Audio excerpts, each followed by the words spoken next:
हज़रत ज़करिया अलैहिस्सलाम ने उसकी कफालत की जिम्मेदारी संभाली। इसलिए अल्लाह ताला फरमाते हैं जब भी ज़करिया कमरे में उसके पास जाते तो उसके पास रोज़ी पाते। कहा ए मरियम ये तेरे लिए कहाँ से आया? कहा वो अल्लाह की तरफ से है। यकीनन अल्लाह जिसको चाहता है बगैर हिसाब के रिज़्क़ देता है।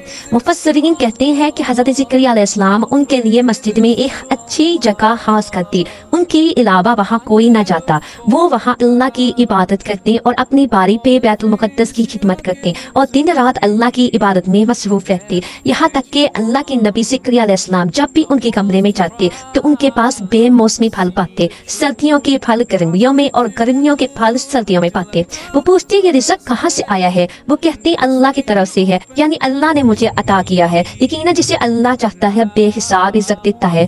उस लम्हा हज़रत ज़करिया अलैहिस्सलाम के दिल में की बात पैदा हुई कि अल्लाह मुझे औलाद अता फरमाए, अगरचे आप उस वक्त बूढ़े हो चुके थे। फरमाया ए मेरे रब मुझे अपनी तरफ से पकीज़ा औलाद अता फरमा, तू यकीनन दुआ सुनने वाला है।